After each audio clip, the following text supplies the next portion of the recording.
Do you ever get tired of your boring day-to-day life?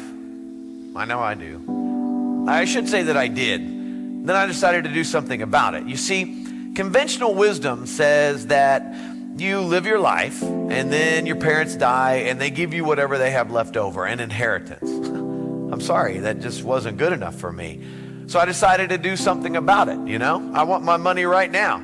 So one day, I walked right up to my dad and I said to him, Dad, I want what's coming to me right now. That's what my youngest son said to me. I want what's coming to me right now. All I could think of that moment was, I'd like to give you what's coming to you right now. I brought him into this world and I can make another one just like him. But he's my son and I love him. So I gave him his money and told him if he could have a better life on his own without me, so be it.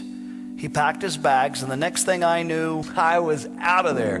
Kissed this boring place goodbye. I had places to go, people to see. So the first thing I did was, my son got lost. I love him, but he's no Magellan. I heard he had to stop for directions at least 4 times before he even made it out of our hometown. You know what? No, not 4, okay? It was 3. And one of them wasn't even my fault. I couldn't understand what the guy was saying. I was just like, okay, thank you. And besides that, the only reason I can't follow directions is because somebody never taught me to follow directions. Don't go there. Okay, look. The point is, I got out of there and I started to live it up. I mean, I had more friends than I knew what to do with. I was eating like a king. I had the finest clothes and the ladies.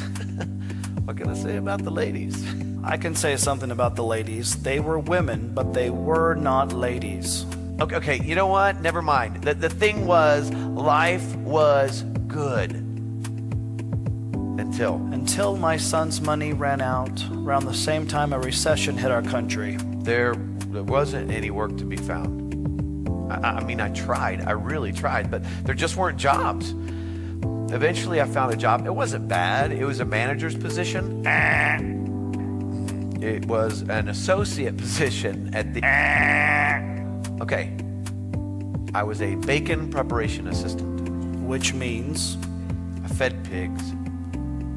I hated that job. It didn't pay much. I didn't have enough money for a place to live. There were many days I didn't even have enough money to eat. Sometimes I was so hungry, I would gladly have eaten the disgusting scraps I was feeding the pigs, but I couldn't. They wouldn't let me. So, with hunger pains as a constant reminder of how I'd squandered everything my father had given me, I lived in agony day after day. Day after day after day, I'd watch and I'd wait for my son to come home, and my heart would ache as only a parent's heart could for his own child. But hear me on this. I never gave up on him. I never gave up on him. I knew that it would happen one day. One day it hit me. One day I realized that the lowliest of my father's workers lived better than I did. At least they had a place to live and food to eat, and I didn't have either one of those things. So I wondered, what if he never comes to his senses? What if he lets pride just get in the way? No. I will see him again. Again and again. These thoughts ran through my head as I began my journey back to my father's house. I knew what I would do. There's no way that I would accept a handout, and I couldn't expect him to take me back as his son. So I would ask him to hire me on as a worker. I mean, maybe he would do that. Just maybe. Maybe today will be the day that my son will come home. That's what I would say every morning when I'd wake up. Maybe today will be the day that I would see him off in the distance as he makes his way back home. Home. That word means so many things. Comfort, care, security, love, home. I couldn't believe I was just a few hundred yards away from it. It was a beautiful day. I was sitting on my front porch, and that's when I saw him. He stood up out of his chair. He looked in my direction. He squinted his eyes to get a better look at me. And then I began to wonder, what if he doesn't take me back? What if I get to him and he just looks at me and he says, I told you so, I told you so. Some of you would just roll your eyes every time I mentioned my son. But I knew he would come back. I just knew. I just knew this was a bad idea. I knew I shouldn't have done this, and so I just stopped. He just stood there. I couldn't move. I couldn't just stand there, so He jumped. My dad literally jumped off the porch. I'd never seen him do anything like that before. It was like he was this little kid who was excited about something. And then it hit me. He was excited about me. So you know what I did next? I ran. My heart was pounding so fast, I just had to get to him. I'd never seen him run so fast. He was running at me with his arms stretched out wide as if to say, welcome home, welcome home. That's what I kept shouting to him, but I don't know if he could hear me, so I just kept shouting it over and over. All I wanted to do was just scoop him up in my arms like he was when he was like a little child and just let him know that everything was going to be okay. And as I got closer to him, I could see tears running down his face. He was crying. Tears of joy.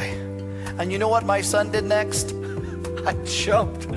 I was nervous, I was excited, and so I literally jumped. And you know what my father did? Well, I fell backwards. He's a big boy. And then he hugged me. And he embraced me like only a father can. I kept saying over and over again, I am so sorry. I'm so sorry. I'm so sorry. I don't deserve to be called your son. My son is back. Get him some clean clothes. Let's give him a meal. No, a feast. For my son will no longer live as an orphan. For all my hopes have come true. I guess it was hope. Hope that made me start that journey back home. Hope that got me through all the miles. A hope that my father would take me back and somehow I could be forgiven. Forgiven. It's all forgiven. And I will never bring it up ever again. There is no shame. There is no guilt. For my son was lost. And now he is found.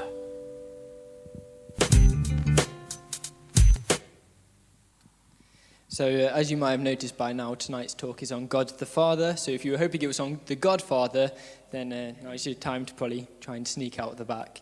I could be telling a lot better story than the Godfather. I've not seen the Godfather. I'm just assuming that God the Father is significantly better than the Godfather. So when I was asked to do the talk this evening on God the Father, the first thing that came into my head was the story of the prodigal son. And it's... for me, it's an illustration of just God's love, and it's, I think, one of the more overlooked stories of the Bible. I really enjoy it. I really like listening to it, and it's, as you know, it's about a story of a lad who claimed his inheritance and then went and squandered it on just trying to live the life that he thought was good, and then it all kind of just went down the drain. It didn't work out for him. He lost all his money, lost all of his so-called friends, and ended up working a very filthy job, and it just wasn't good. And so he then he comes to his senses and realized that actually even the lowest of his dad's servants got paid more than he did. So he decides to get up and to go home to hopefully try and become a servant to his dad rather than doing the grubby job that he was doing at the moment. And so I think as we read this story, one of the things that a lot of people focus on is the fact that the son returned home. They focus a lot more on the son going home. And I think the most important part of the story for me is the fact that it was the father. It was the reaction to the father. It was the way that he just, it's what the father did.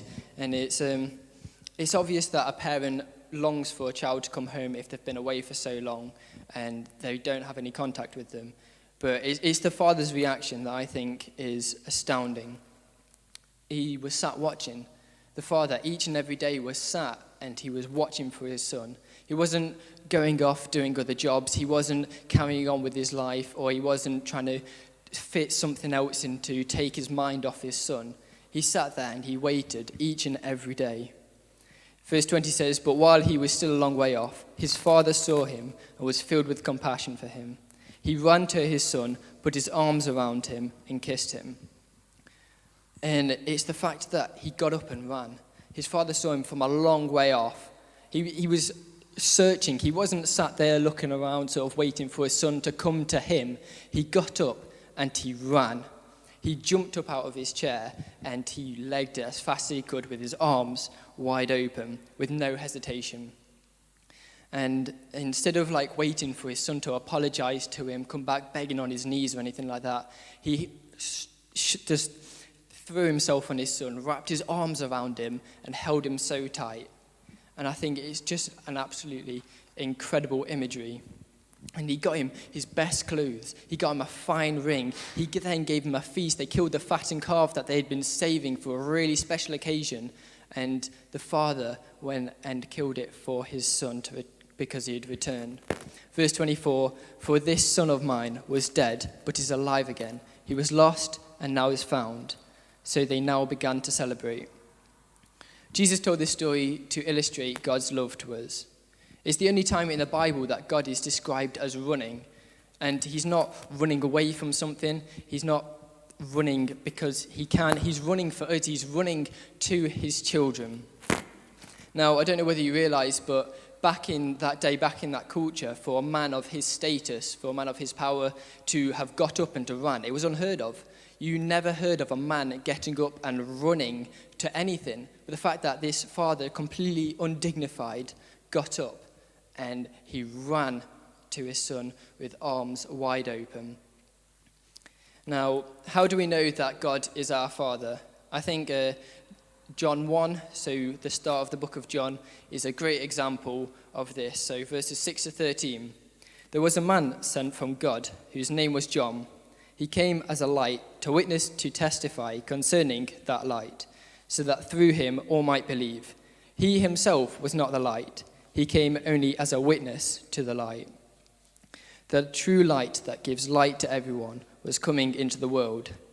He was in the world, and though the world was made through him, the world did not recognize him. He came to which that was his own, but his own did not recognize him. Yet to all who did receive him, to all who believed in his name, he gave them the right to be called the children of God. Children not born of natural descent, nor of human decision, or a husband's will, but born of God." You see, God here is giving us an offer we simply can't refuse. He's given us the chance to be called his children. He's given us the opportunity to be brought in and to be adopted into his family. What an incredible God and what an incredible Father he is. Like the prodigal son who turned around, he turned his back on his father and said, "No, I'm going to live my own way." He lost everything. He lost absolutely everything, and he got to the lowest of the low. And then he realized that he could turn back to his father. He realized in that moment that his father, there's still a chance that his father still might love him. And it's when he turned back to his father, and he was a long way off. He started walking towards him. It was then that God ran to him. It was then that his father got up and ran. The moment that we turn our back on our old lives and say, "We're walking back to you, God, we want to see you again," is the moment that he gets up out of his chair and he runs straight for you, arms wide open, willing and wanting to embrace you, to hold you like a child, to kiss you and to never let you go. That is the love that God has for us. That is the Father that we can have. And another thing, I don't know whether you've ever noticed this, but when you say the Lord's Prayer, the way that Jesus taught us to pray, he taught us our Father. He didn't teach us dear Lord or dear God. He taught us our Father in heaven. And I think this is a significant thing. If Jesus didn't want to enforce his point that God is our Father, he would have just said dear Lord or dear God. But the fact that he did say our Father is so important. And I think sometimes it's overlooked when we do the Lord's Prayer. It's just some words that sometimes we mumble. But the fact that we're saying it to God, we're saying our Father, makes it so personal. It makes it a relationship. And it makes it just something so beautiful. And is it incredible that the God of all existence, the God of everything, the God of time, the God of space, the God of love, the God of everything, wants to be called our Father. And just, dear Lord, just for Jesus didn't seem to cut it. It was our Father that he taught us how to pray. What God has shown us is grace. A Father that when we turn our back on him, will still choose to show his grace.